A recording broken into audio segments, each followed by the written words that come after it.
besar pahalanya, itulah kehebatannya Al-Quran. Ya, bonusnya banyak. Karena ini menunjukkan kemuliaan.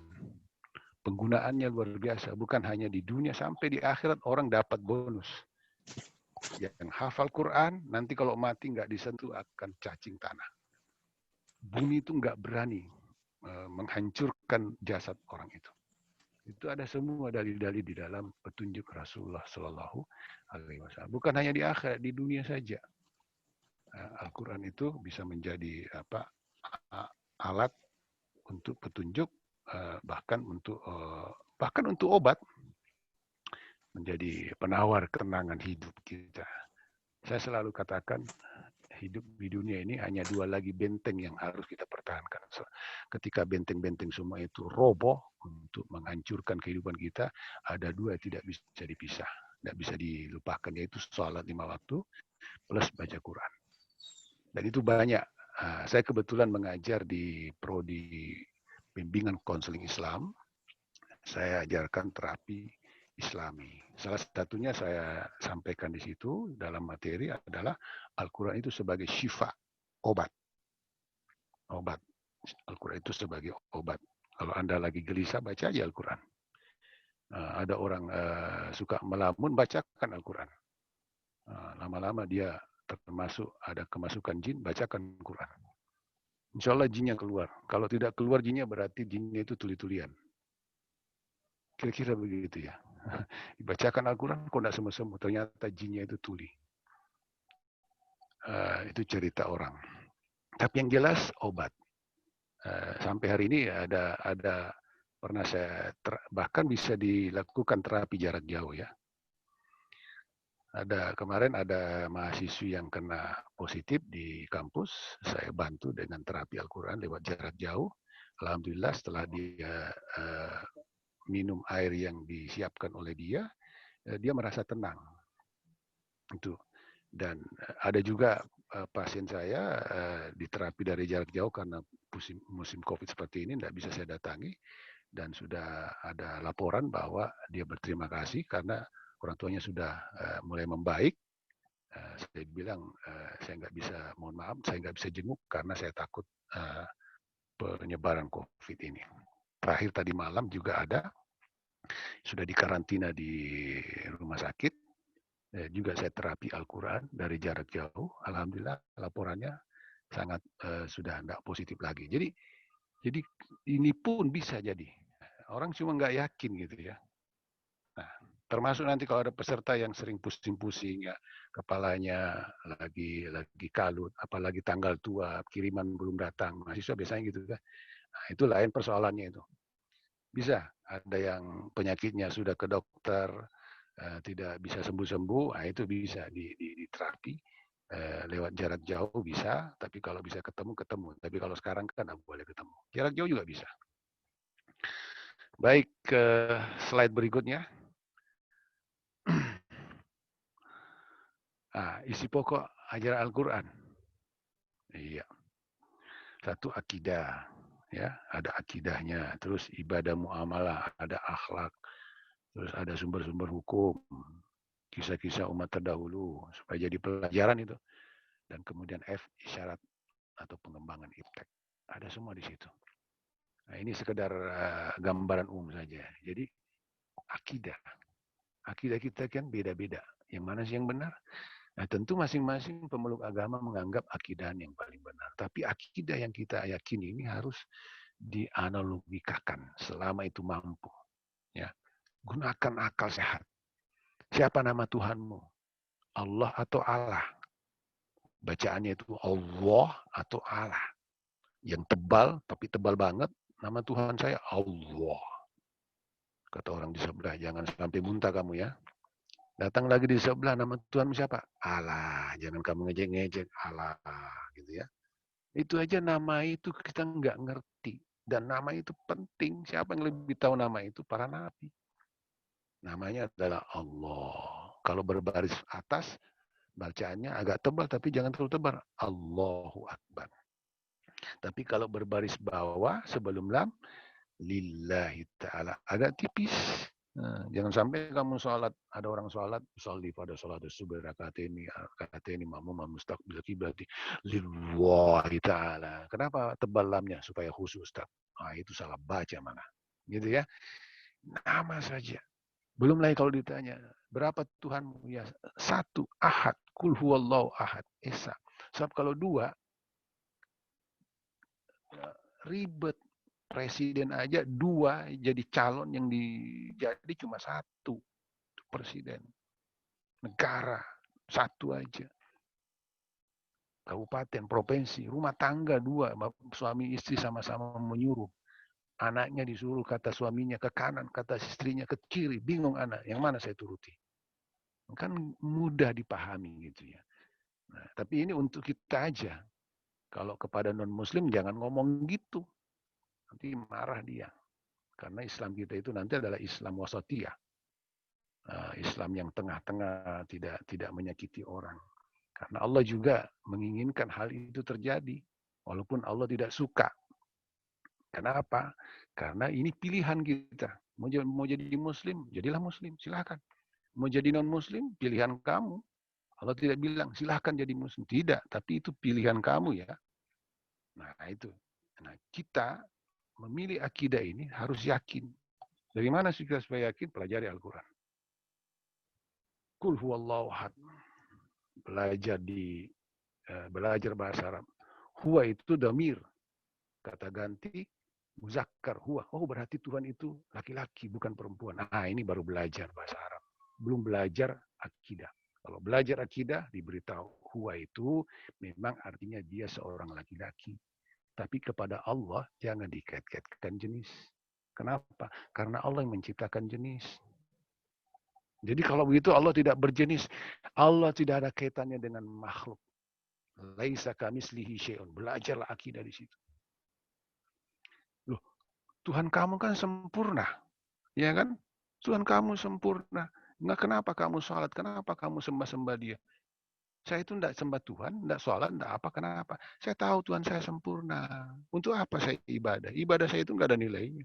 Tuhan saya bukan miskin-miskin banget. Tuhan saya itu maha kaya. Nah, belajar akidah. Akidah yang memberikan jawaban. Jangan gitu cara ngomongnya. Di debat gitu. Ada namanya ilmu kalam.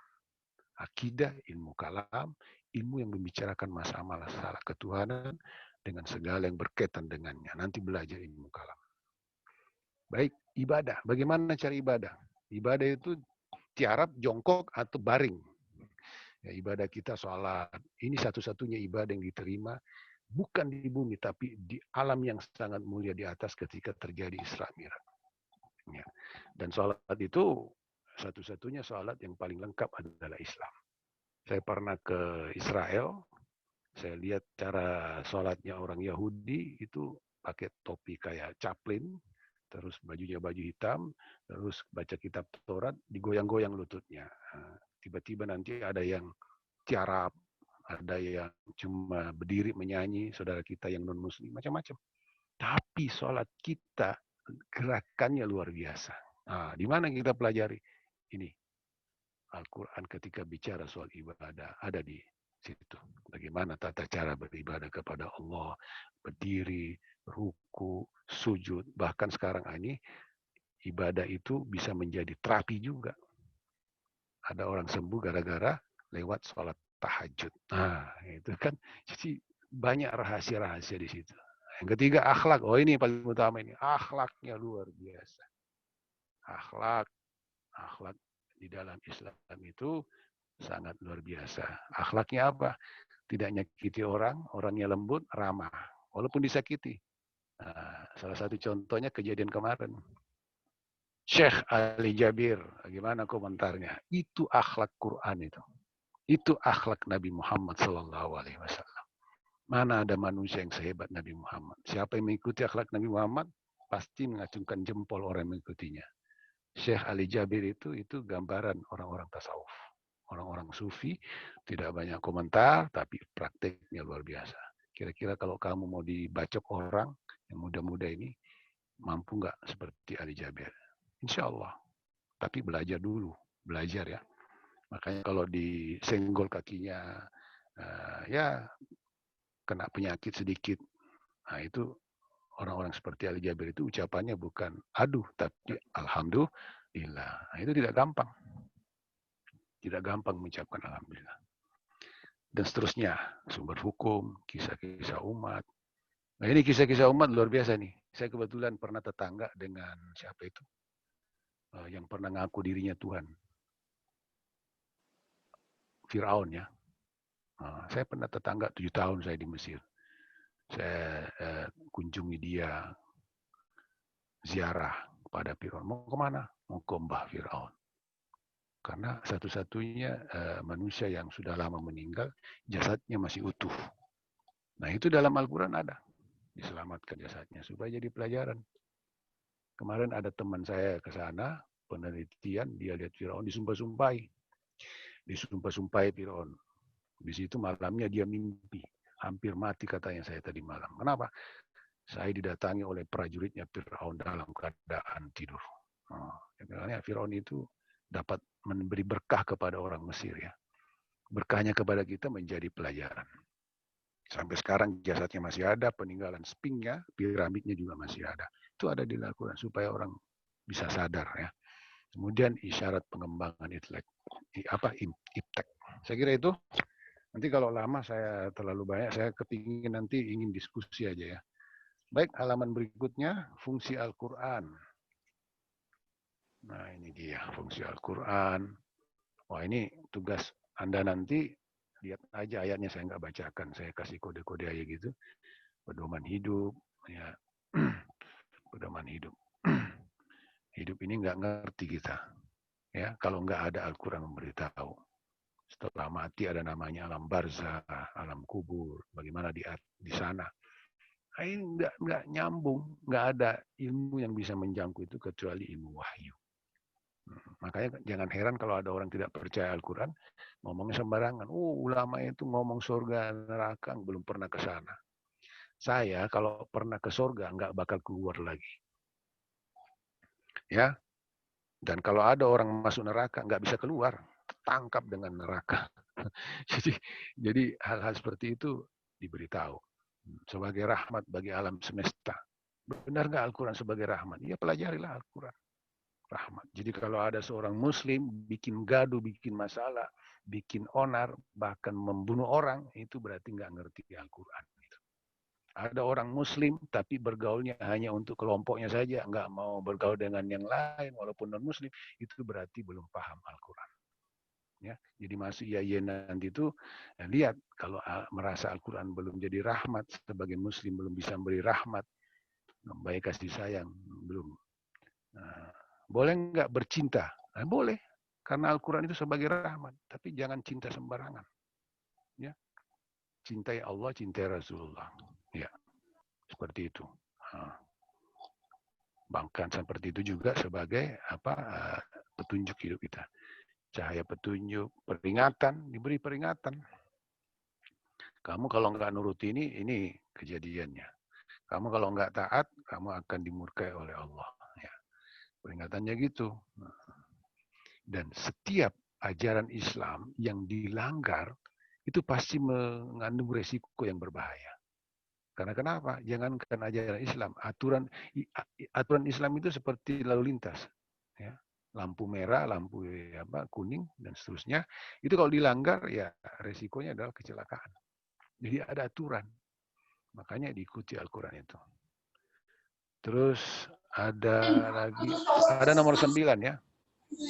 Al-Quran sebagai obat penyakit jiwa. Ya, di-unmute dulu. Al-Quran nomor 9, Al-Quran sebagai obat penyakit jiwa. Kalau ada orang lagi stres, lagi galau, suruh baca Al-Quran. Jangan baca berita-berita di medsos, apalagi curhat di medsos. Sekarang orang banyak curhat di medsos, tapi tidak curhat sama Allah. Curhat sama Allah, insya Allah akan sembuh. Pemberi kabar gembira. Ya. Kamu kalau baik dapat surga. Kalau tidak bahaya. Terus sebagai pedoman melakukan pencatatan. Ya, ada catatan-catatan yang harus kita perbaiki. Apakah hari ini lebih baik dari besok? Jangan sampai besok lebih jelek gitu ya. Harus dipersiapkan. Terus halaman berikutnya. Kedudukan Al-Quran. Saya kira terakhir, slide terakhir aja. Menerapkan fungsi Al-Quran. Nah, ini yang kita inginkan. Diskusi kita ini, jadikan Al-Quran sebagai petunjuk dan pedoman hidup. Nah, gimana caranya? Harus dipelajari. Tidak kenal maka tidak sayang. Pelajari Al-Quran, tiada hari tanpa baca Al-Quran. Setiap hari baca Quran. Dulu saya baca Quran itu kalau bulan suci Ramadan, ya karena sibuk ceramah ya, itu paling banter 2 kali tamat. Karena kemarin banyak masjid tutup, akhirnya bisa sampai 5 kali tamat, bisa lebih dari 5 kali kemarin. Nah, setiap hari saya lakukan itu karena pekerjaan banyak di rumah. Satu hari itu bisa tamat 5 satu hari bisa 5 juz, bukan 1 juz lagi. Kalau dulu 1 juz, sekarang sudah meningkat karena ada pandemi ini. Nah, untuk menjadikan petunjuk, dia harus rajin-rajin baca dulu. Jadikan Quran sebagai landasan hukum dan etika. Akhlak kita cetak melalui Al-Quran. Jadikan Quran sebagai tempat kembalinya segala persoalan. Jadi kesimpulannya, bagaimana mencetak Al-Quran? Al-Quran ini sudah jadi alat percetakan. Masuki Al-Quran itu, pahami dengan baik, baca, ngerti tidak ngerti. Itu dapat pahala. Apalagi sebagai mahasiswa mencoba untuk mempelajari makna-makna di situ. Begitu membaca, contoh, Bismillahirrahmanirrahim. Tulisannya aja dilihat, bi ini titik di bawah. Oh, asal manusia dari setetes air mani. Habis itu sinnya ada 3 nibrahnya. Oh, ternyata manusia itu kalau lahir selamat jadi bayi, 1, yang kedua jadi remaja, yang ketiga jadi tua. Habis itu ada tulisan mim, pasti mati. Kalau mati, ketemu kalimat berikutnya, Allah. Nah, gitu. Jadi baru seperti itu sudah merenung kita. Oh, kita ini hidup dari Allah menuju Allah. Lalu bagaimana cara supaya kita selamat? Al-Quran harus dipelajari terus, dibaca, dan terus dipelajari. Insya Allah mudah-mudahan bisa diamalkan. Jadi yakinkan dulu itu. Cara meyakini ya tentu harus dibantu dengan ilmu-ilmu yang lain. Apalagi kalau ada orang mendengar Quran itu bacaannya sangat bagus. Kata Rasulullah, Zainul Quran bi aswatikum. Hiasi Al-Quran dengan suaramu. Nah, bagi yang belum bisa membaca, belajar. Makanya di JKIA ini ada divisi nanti yang mengumpulkan teman-teman yang kurang lancar bacanya. Ayo kumpul sini. Kita selesaikan. Karena kenapa? Selesai sarjana di Yayen harus bisa baca Quran. Nah, makanya ujian kompre nanti itu ada namanya keislaman 1, baca tulis Al-Quran. Dites itu. Ya, sampai bacaannya tidak bagus. Ya. Bismillahirrahmanirrahim. Dah, diperbaiki lagi. Bismillahirrahmanirrahim. Terus dipelajari lagi, diperbaiki lagi. Yang bisa memperbaiki silakan, karena memang ada juga orang tidak punya suara dengan baik. Ya, apa adanya. Tapi yang bagus silakan dihiasi Al-Quran itu. Bismillahirrahmanirrahim. Lama-lama nanti baca Quran bisa menangis. Insya Allah. Kenapa? Karena menghayati apa yang dibaca. Itu sangat khusus karena firman Allah. Ketika kita baca, pintu hati dibukakan oleh Allah, dirasakan, bisa menangis. Nah, kalau selama ini nggak bisa baca Quran menangis, ya nanti ada waktunya. Teman saya itu ada yang menangis. Kenapa menangis? Ya bagaimana nggak nangis? Saya baca Yasin di depan jenazah ibu saya. Oh, meninggal ibunya ternyata. Nangis dia baca Yasin. Tapi suatu saat bukan karena ada musibah, tanpa ada musibah, sangat dekat, sangat happy dengan Allah, sangat bangga dengan Allah, membaca firman-firman itu, akhirnya dia menangis. Dan tiada hari itu tadi, tidak pernah komunikasi dengan Allah lewat Al-Quran. Oke, saya kira sampai di situ dulu, terlalu panjang saya ngomong. Nanti kalau mau diskusi silakan, nanti moderator yang batasi sampai jam berapa kita harus selesai. Terima kasih. Kurang lebihnya mohon maaf. Wabillahi taufiq wassadah. Minallahi musta'an wal iqlan. Wassalamualaikum warahmatullahi wabarakatuh. Saya kembalikan kepada moderator. Waalaikumsalam warahmatullahi wabarakatuh. Baik teman-teman, kita masuk ke sesi tanya jawab. Ada yang ingin bertanya, silakan chat dulu ya pakai chat room, kemudian saya persilahkan. Silakan yang mau bertanya.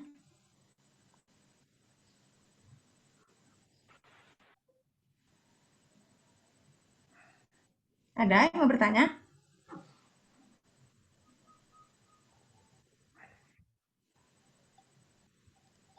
Ini Ya pesertanya ada dari mahasiswa baru kah atau mahasiswa lama semua, Bu Mbak Aulia? Ada dari mahasiswa baru, Ustadz. Mahasiswa lama juga ada, dari kampus lain juga ada, alhamdulillah. Oh gitu ya. Ada yang dari daerah lah di luar Samarinda? Inggih, ada Ustadz. Ada yang dari Jombang, Universitas Tebu Ireng. Ya. Nah kalau bisa bukan hanya bertanya tapi memberi masukan juga boleh, diskusi juga boleh, tanggapan juga boleh, kritik juga boleh. Ini Ustadz. Gimana teman-teman? Ada yang ingin menyampaikan tanggapannya, pertanyaan, atau mau pendapatnya gimana? Ada? Oke, Mbak Mulyana, di unmute aja, langsung aja. Ya. Assalamualaikum warahmatullahi wabarakatuh. Waalaikumsalam warahmatullahi wabarakatuh. Nama saya Mulyana dari IAIN Samarinda, Prodi Ekonomi Syariah. Ya. Saya ingin bertanya tentang hafalan. Kalau ingin menghafal, ada sesuatu yang dipersiapkan dulu Kak Ustadz? Kayak misalkan baikin ngajinya dulu atau ada apa gitu sebelum menghafal supaya mudah? Iya. Iya. Mungkin itu saja. Baik. Ustaz, mohon maaf, ini ditampung dulu atau gimana Ustaz? Untuk langsung Ustaz jawab? Bisa langsung saya jawab, jadi menunggu penanya yang lain. Saya langsung jawab sambil menunggu. Kalau nggak sempat saya waktunya sempit, bisa langsung di chat juga boleh. Oh ya, baik Ustaz. Oke, pertanyaan yang menarik. Nah ini semangatnya sudah. Jangankan baca Quran, sudah ada mikirkan bagaimana menghafal Quran. Semangat kan? Nah itu yang kita harapkan mahasiswa-mahasiswi sekarang ini. Jangan dengan pandemi tinggal di rumah, kok nggak digunakan kesempatan itu. Apa persiapannya? Tentu. Jadi jangan sampai masuk ke tahap hafalan, bacaan belum bagus. Berat memperbaiki nanti itu. Sebab kalau sudah dihafal, salah hafalannya, berarti kan ibaratnya itu turun mesin kalau mobil itu. Harus dibongkar dari mesinnya itu. Nah, tapi kalau salah sedikit kan, bacaannya masih bisa diperbaiki tanpa harus turun mesin. Gitu kira-kira. Ibaratnya kalau rusak hanya catnya saja, ya dideko saja gitu ya. Bagian luar saja. Tapi kalau bacaannya belum bagus, jadi harus bacaannya bagus dulu. Bacaan bagus. Bagaimana bacaan bagus itu? Baca sesuai dengan tajwid. Ada baca tartil. Ini lagunya bagus tapi hurufnya tidak bagus.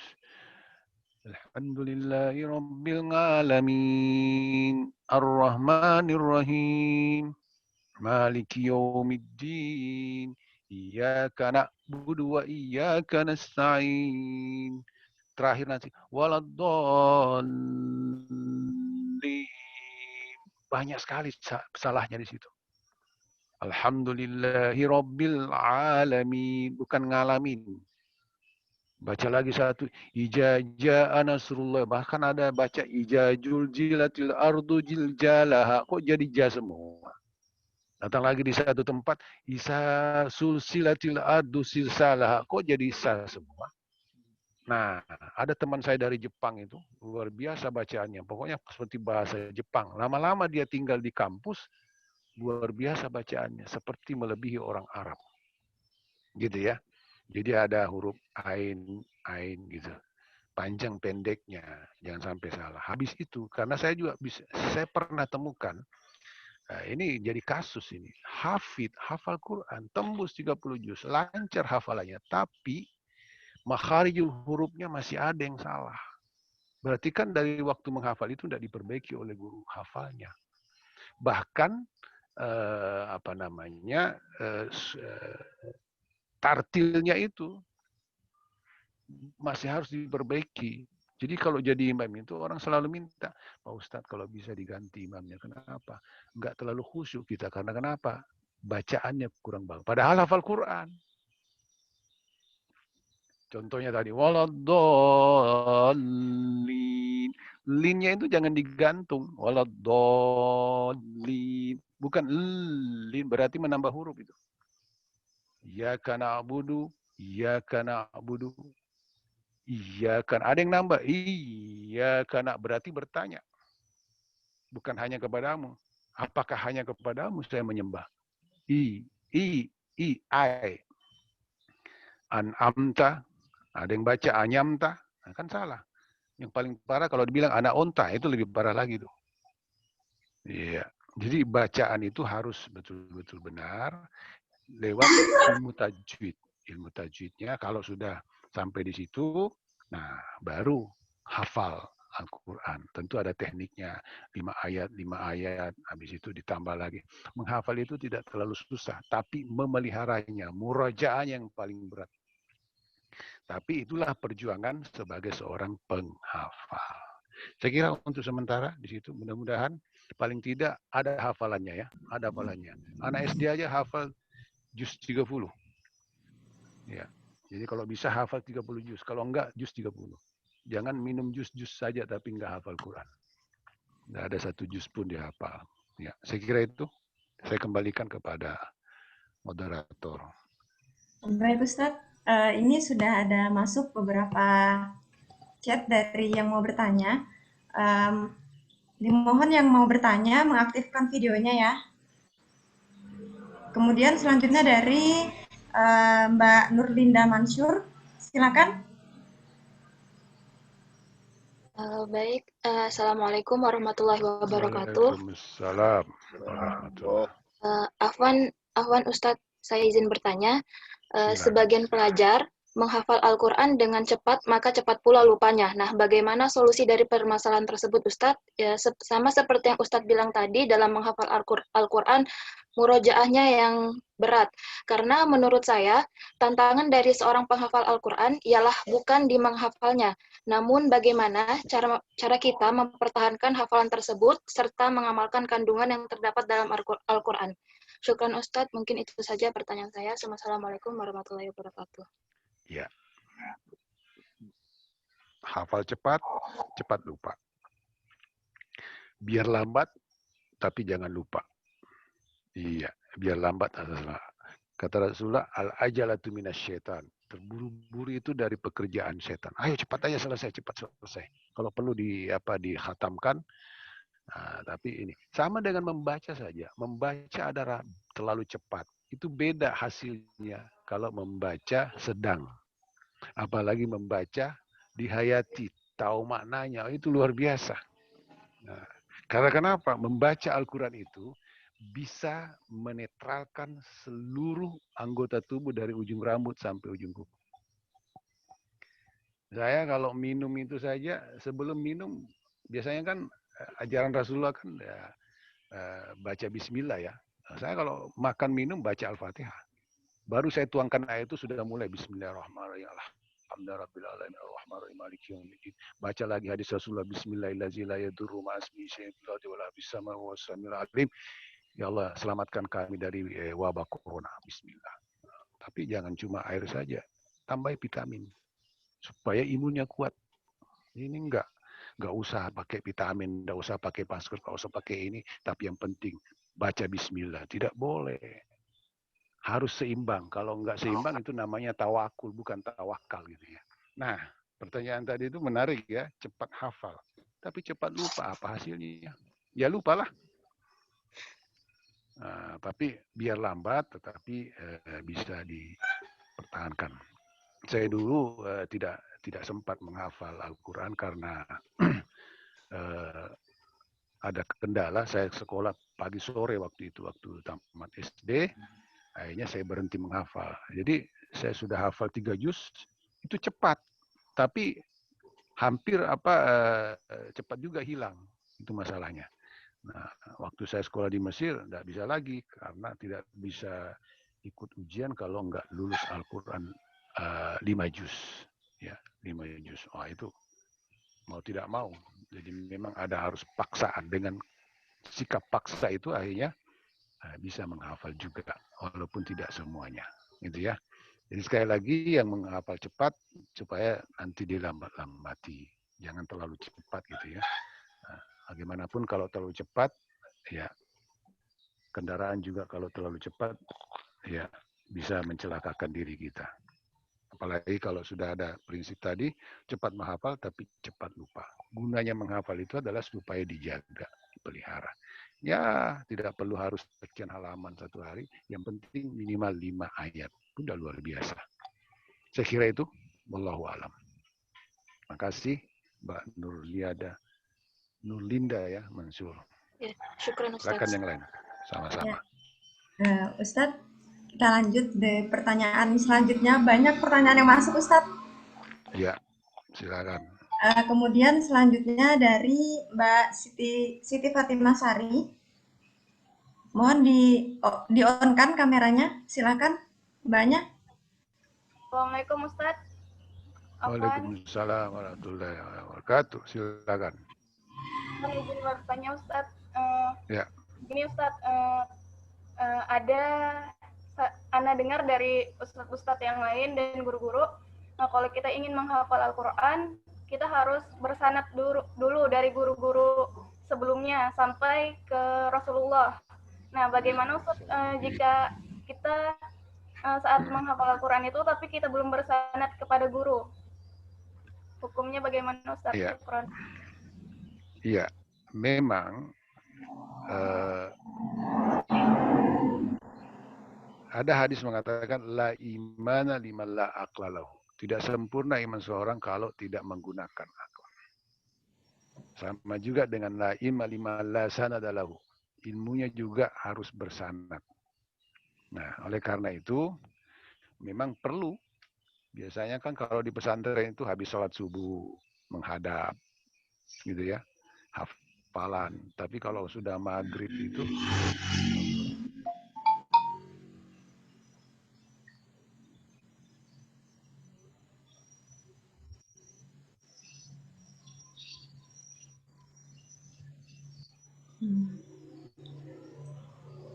Halo, Ustadz.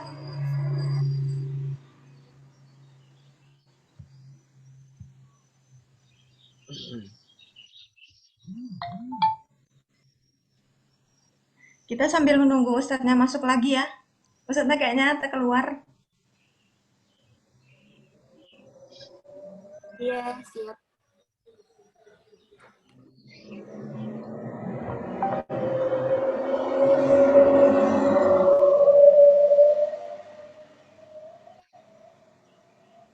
hak keluar.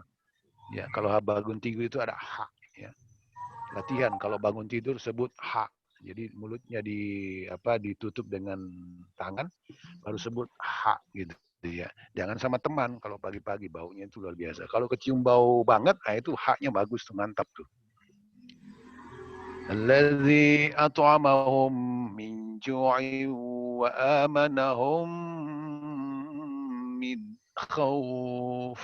Ditiup ujung, tapi jangan ditiup banyak gitu. Jadi kedengaran ini kok ada suara tiup di sini. Tapi ada keluar angin, berarti fa-nya mantap tuh. Saya dulu diajarkan guru saya baca fa. Fa. Alam tara kaifa fa'ala rabbuka bi ashabil fil. Fa-nya enggak jelas. Jadi bukan fa tapi fa, ada angin keluar. Jadi kita ambil kertas, baca fa, kalau fa-nya itu kertasnya belum goyang berarti belum tepat fa-nya. Baca fa, wah goyang kertasnya. Oh ini jelas. Baca ha juga begitu. Allahu Akbar, hu, ha, hu, kul, huwa. Nah, itu lebih sadis lagi waktu kita dilatih. Begitu baca ha, langsung dipukul perutnya. Begitu dia tahan, berarti haknya sudah benar. Kalau dia langsung sakit, oh berarti haknya belum benar. Ha, gitu ya, dihantam perutnya. Ha, nah, gitu. Biasanya kalau orang main karate kan dihantam perut, tahan napas, kuat itu. Tapi kalau nggak tahan napas, ya roboh. Kira-kira begitu ya. Nah, jadi harus ada guru bersanad, boleh supaya ini. Tapi kalau menghafal sendiri dulu, bolehlah. Asalkan sudah yakin bacaannya sudah bagus, gitu ya. Baik, sementara gitu, silakan kembali ke Mbak Aulia. Baik Ustadz, Alhamdulillah. Kira-kira berapa pertanyaan lagi Ustadz? Soalnya ada kurang lebih 3 orang lagi yang mau bertanya. Silakan aja, saya masih ada waktu karena kalau kan ada acara nggak setelah ini? Tidak Dari ada pengarahan. Ustadz. Silakan aja kalau masih ada belum terjawab, biar masih ada waktu saya. Oh iya, tinggi Ustadz. Kemudian ada Mbak Viola Tahta dari Unhash Jombang. Silakan Mbaknya. Di-on-kan kameranya ya. Assalamualaikum warahmatullahi wabarakatuh. Waalaikumsalam. Saya mau bertanya, jika orang yang sedang haid itu tidak boleh memegang atau membaca mushaf Al-Quran. Tapi ada yang berpendapat bahwa orang yang menghafal Al-Quran itu diperbolehkan karena untuk menjaga kehafalannya. Bagaimana Ustaz? Ya, udah terjawab sendiri dari Viola Tahta. Ya, jadi dulu waktu saya kuliah di Mesir, Al-Azhar, ada namanya kuliah banat. Ya, kebetulan juga ada orang dari Indonesia, karena kita di kuliahnya dipisah, banin wa banat. Bahkan di surat kabar muncul suatu fatwa, ketika ada ujian Al-Quran, orang yang halangan itu diperbolehkan membaca. Nah, karena lagi sedang diuji. Begitu mau diuji, angkat tangan. Kenapa? Anak haid. Udah jadi diuji. Nah, sementara dokternya kan punya keterbatasan waktu. Masih banyak yang lain. Karena ujian bahasa Al-Quran di sana itu syafahian. Ya, wasyafawi. Jadi ujian tulisan dan ujian lisan. Nah, ketika ujian lisan harus baca. Nah, itu dibolehkan. Bolehkan. Apalagi penghafal Al-Quran untuk menjaga Al-Qurannya boleh. Tidak usah pegang Al-Quran. Kan diambil dibaca. Diulang-ulang bacaannya. Nah, tapi jangan juga masuk di WC, hafal Quran di WC. Nah itu. Nantilah dulu. Tapi berzikir di WC boleh kan? Berzikir di WC boleh. Dalam hati tapi jangan berzikir ribut di situ. La ilaha illallah, la ilaha illallah. Kenapa? Mau buang air dulu di sini. Tidak boleh. Dalam hati enggak. Zikir itu kan enggak boleh berhenti. Tapi zikir yang dalam hati. Apa zikirnya di WC itu? Alhamdulillah terus dalam hati. Kenapa? Lancar keluar. Saking lancarnya menceret. Wah itu beristighfar itu. Astagfirullah, astagfirullah. Ya, ada rasa-rasa takut. Gitu ya. Itu. Saya kira itu dari Jombang. Mudah-mudahan Viola Tahta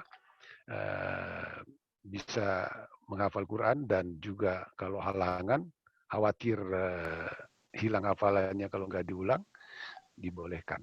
Bolehkan gitu ya. Baik, ada lagi? Ada Ustadz dari Mbak Putri Ameda. Silakan Mbaknya. Assalamualaikum warahmatullahi wabarakatuh. Waalaikumsalam. Nama saya Putri Ameda dari Prodi Pendidikan Bahasa Arab 45. Jadi saya ingin bertanya Ustaz, apa saja kiat agar kita selalu dekat dengan Al-Quran? Yang pertama Ustaz.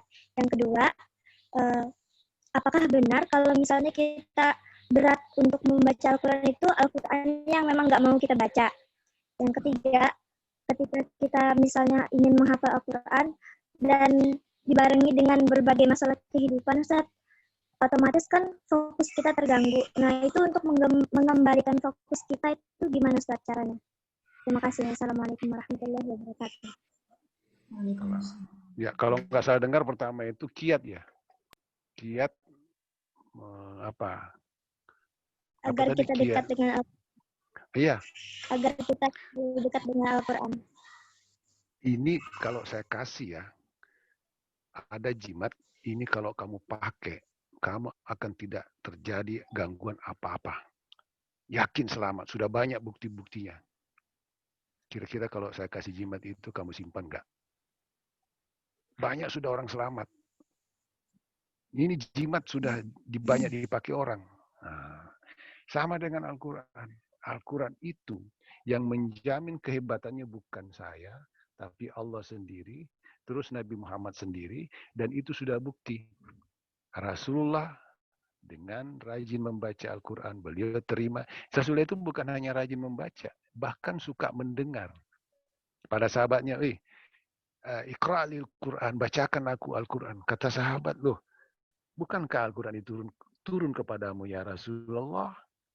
Kenapa saya harus membacakan? Beliau mengatakan, aku suka mendengar bacaan dari kamu. Coba lihat. Jadi makanya kalau ada orang membaca Al-Quran, ansitu, diam.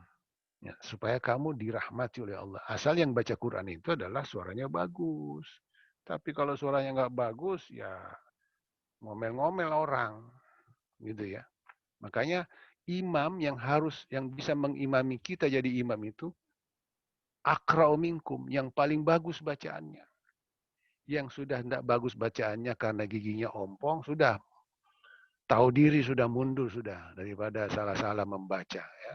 Yang kira-kira bacaannya sudah karena batuk-batuk, ya sudah mundur. Makanya saya itu kalau ada orang jadi imam, ada yang lebih bagus bacanya, alhamdulillah, silahkan. Tapi jangan semuanya jadi hebat bacaan. Begitu dia baca salah-salah bacaannya. Nah, ini gitu ya, satu. Jadi kita harus yakin Al-Quran itu adalah kitab suci wahyu, sudah banyak bukti-buktinya bisa memberikan suatu ketenangan. Karena ini bukan ucapan biasa. Tidak sedikit ada anak muda menangis ketika mendengar lagu yang kesayangannya. Pernah ya? Wah, begitu diputarkan lagu kesayangannya bukan main. Yang paling bahaya kalau ada orang komentar, saya lebih khusyuk, lebih senang, lebih gembira mendengar lagu daripada Al-Quran. Itu yang paling bahaya. Tertutup hatinya. Dan itu pernah saya dengarkan dari salah seorang mahasiswa IAIN, dulu masih Stein. Ustadz, saya lebih enjoy, lebih happy mendengar lagu kesayangan saya, lagu favorit saya daripada membaca Al-Quran. Saya langsung tanya, kamu belajar Al-Quran itu bagaimana caranya? Makanya membaca Al-Quran itu bukan langsung dibaca, ambil. Syaratnya harus punya wudhu, suci, bersih. Kalau bisa wudhunya bukan cuma anggota tubuhnya diwudhui, tapi hatinya ikhlas, tulus. Nah itu. Duduknya diperbaiki, Al-Qurannya jangan diletakkan di lantai gitu ya. Ini enggak menghargai Al-Quran aja enggak. Nah kalau sudah masuk semua itu, cara-cara itu, insya Allah, apalagi bacanya di depan Ka'bah Baitullah, insya Allah ada. Sering saya ketemu kalau saya berangkat haji. Nenek-nenek baca Quran, nangis dia. Saya tanya, tahu enggak artinya, Nek? Enggak. Nenek di kampung apa kerjaan? Guru ngaji, alhamdulillah. Makanya bagus bacanya. Tapi bisa nangis, enggak ngerti artinya. Subhanallah. Yang paling bahaya orang ngerti artinya, baca Quran itu dia kaji, dia ajarkan, tapi tidak pernah nangis. Ada apa di situ? Nah makanya doa Rasulullah, Allahumma rzuqna ainaini tabkiyani khashi'ina lillah. Berikan saya Allah rezeki dua mata yang bisa menangis ketika membaca Al-Quran. Ketika kami berzikir kepadamu ya Allah, berikan rezeki. Itu rezeki luar biasa kalau mata bisa menangis.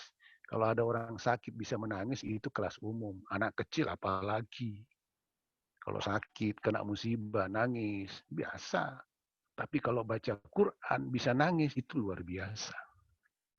Seperti itu. Ya, saya kira itu. Terus berat membaca, yaitu berat karena apa? Nah, itu tadi. Kalau sudah berat membaca Al-Quran, bisa dibantu sama teman. Mungkin perlu dibacakan Al-Quran.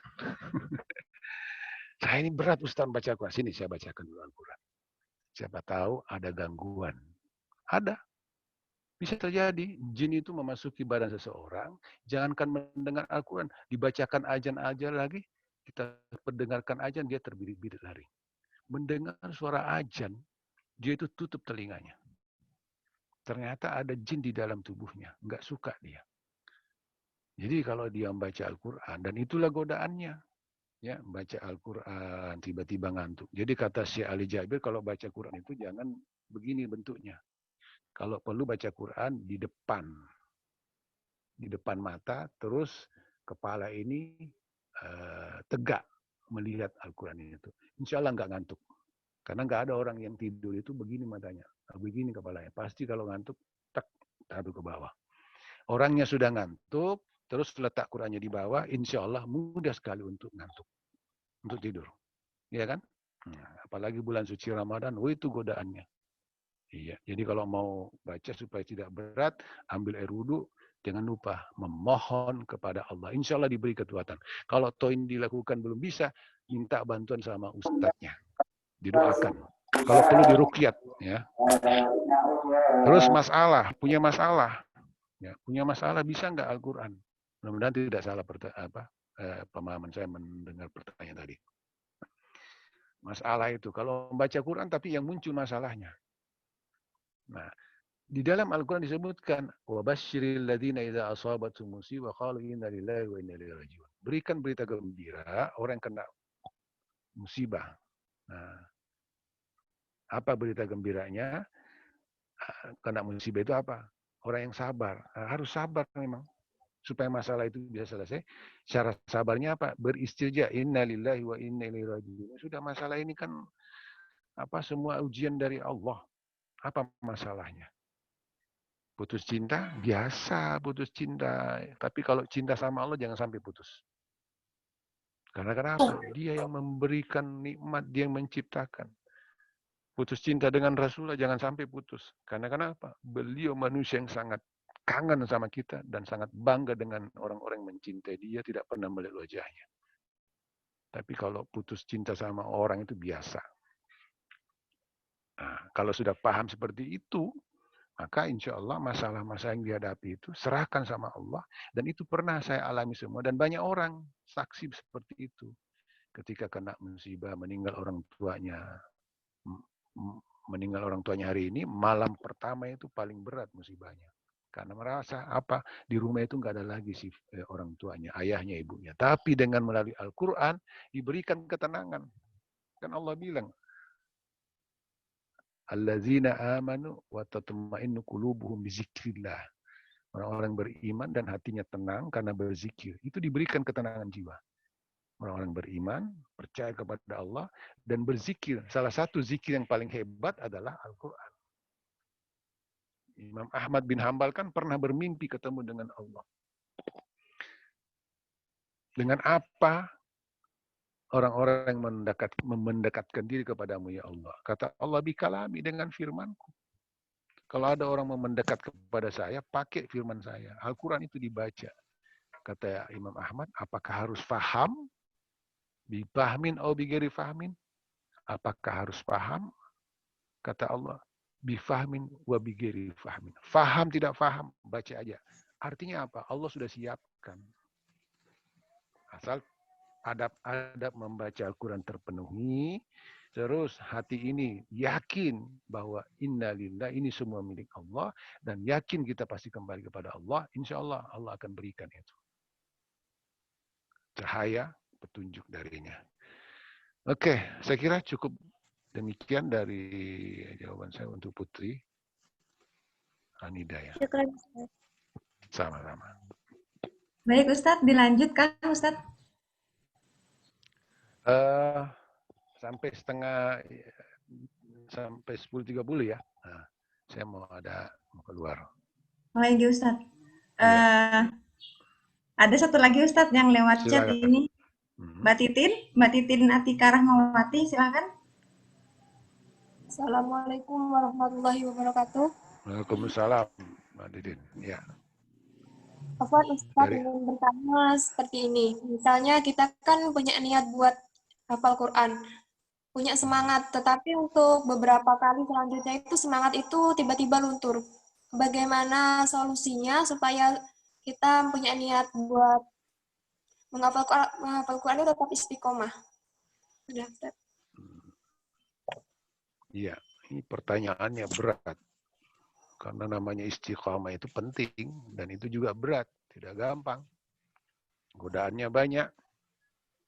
Supaya bagaimana bisa terus semangat, ya kalau menghadapi sesuatu yang ada kebaikan banyak, jangan dibuang semuanya. Ya, sudah tidak bisa menghafal, baca juga tidak bisa, membuka Al-Quran juga malas, itu sudah nggak dapat apa-apa. Makanya ada orang membaca Al-Quran itu, dia hafal Quran. Loh, kenapa sampean ini baca Quran, tapi kok harus buka Al-Quran? Padahal hafal Quran kan? Melihat Al-Quran saja itu sudah ibadah. Melihat loh, melihat. Apalagi kalau sudah membaca, ibaratnya kalau membaca kan hurufnya satu-satu, perhatikan. Barisnya itu kalau naik, naik juga mata. Kalau turun, turun juga mata gitu. Kayak penonton bola, kemana bola itu datang, ke sudut-sudut dilihat semua. Nah kalau sampai begitu cara membacanya, insya Allah nggak ngantuk tuh. Tapi kalau sudah nggak memperhatikan kemana arah bolanya, sudah mulai ngantuk, dia tidur. Begitu gol baru dia bangun lagi. Nah, jadi sekali lagi, memang godaannya banyak. Penyakitnya penyakit ngantuk, penyakit malas. Tapi ya, sama dengan saya alami saat ini. Dulu kan bacanya cuma 1 juz 1 hari. Karena banyak kesibukan. Nah sekarang bagaimana? 5 juz bisa. Setiap selesai sholat 1 juz. Itu diprogram aja, di manage gitu ya. Kalau nggak bisa setiap selesai sholat, ya setiap habis sholat subuh minimal ada setoran minimal 1 atau 2 juz. Nah, tinggal duhur nanti tambah, habis maghrib tambah lagi sampai 5 juz. Nah, sama dengan hafalan Quran ini. Ya. Jangan terlalu banyak, tapi walaupun sedikit, tapi pelan jalan gitu. Apalagi yang masih muda-muda. Kalau sudah tua ya sudah. Jangankan hafal Quran mau diingat-ingat, kunci aja sudah lupa. Kacamata disimpan di atas kepala, tanya mana kacamata. Kata cucunya itu di atas kepala Kai. Banyak lupanya gitu ya. Yang muda-muda ini kesempatan, gunakan kesempatan itu dengan baik. Saya kira itu, wallahu alam. Syukran Ustaz atas ilmunya. Sama-sama.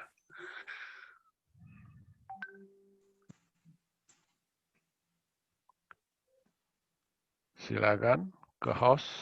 Ya. Baik Ustadz, tinggal kurang lebih 3 menit lagi. Mau dipakai untuk closing statement kah Ustadz? Ya, kita tutup saja ya.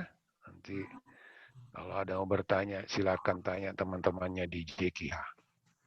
Iya, atau dosen-dosennya nanti. Baik, kita tutup pertemuan ini. Saya ingin mengatakan begini.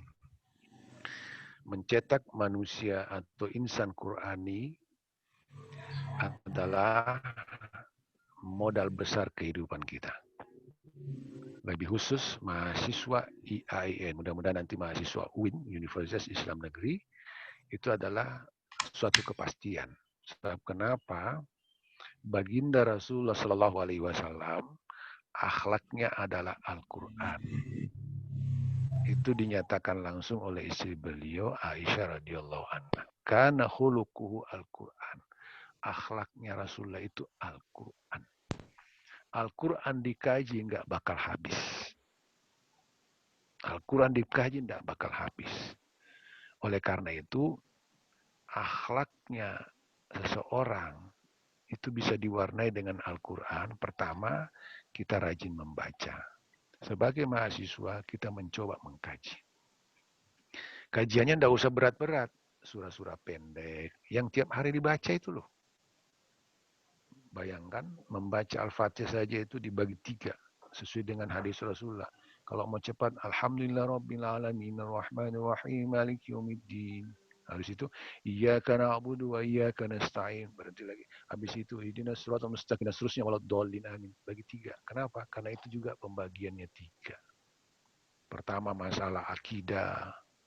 Perbaiki Alhamdulillah Rabbil Alamin. Baru membaca Alhamdulillah Rabbil Alamin menetes air mata. Kenapa? Kemarin naik pesawat, jatuh pesawat, satu-satunya yang hidup cuma dia.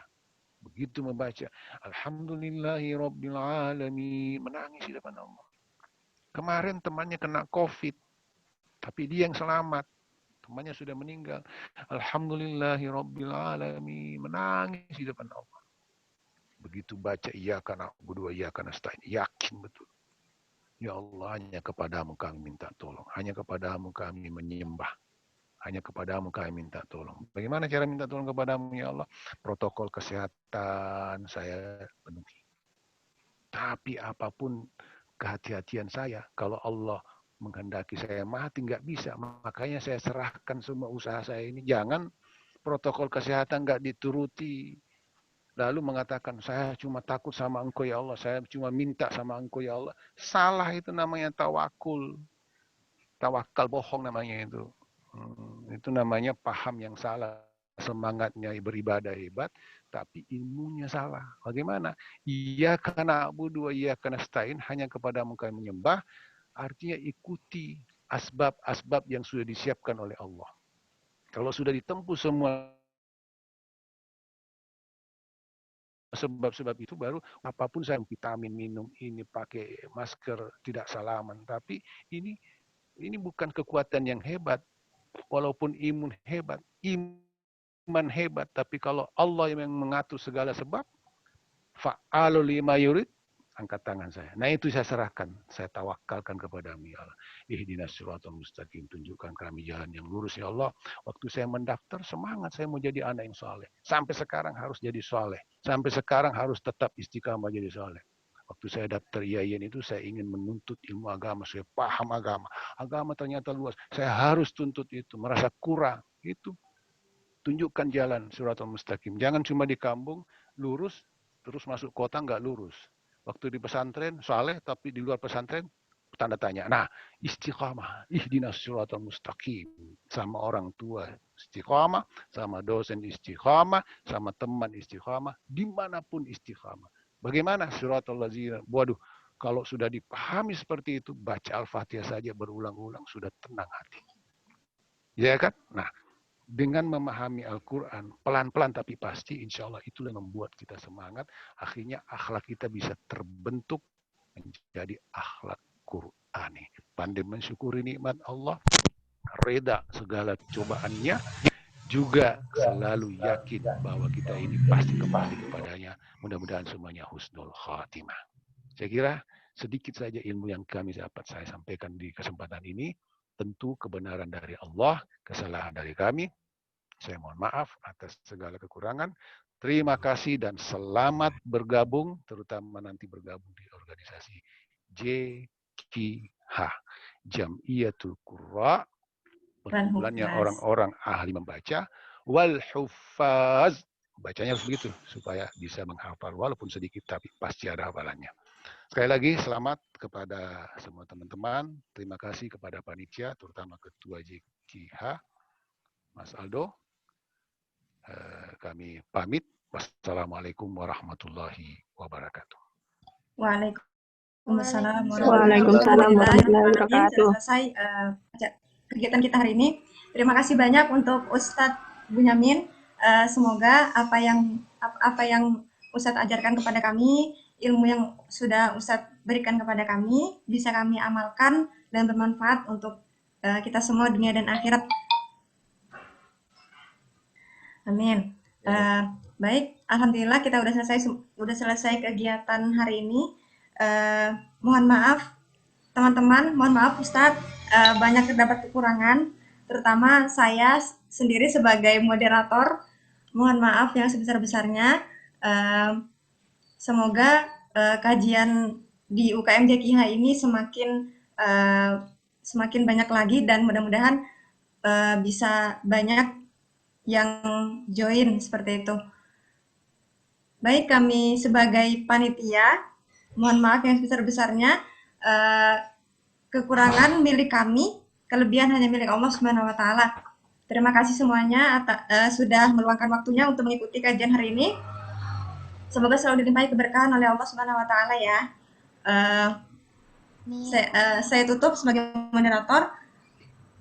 Wassalamualaikum warahmatullahi wabarakatuh. Waalaikumsalam warahmatullahi wabarakatuh. Ya, kita sesi foto bareng dulu. Berlen. Teman-teman yang berkenan untuk nampilin gambarnya.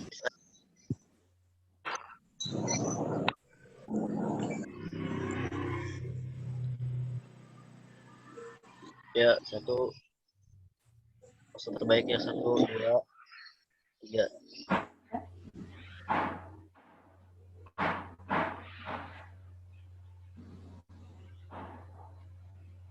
Oke.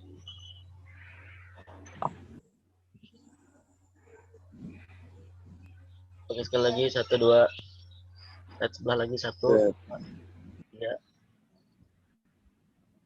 Oke, terima kasih teman-teman. Oh ya, untuk sertifikat insya Allah linknya akan dibagikan di grup ya.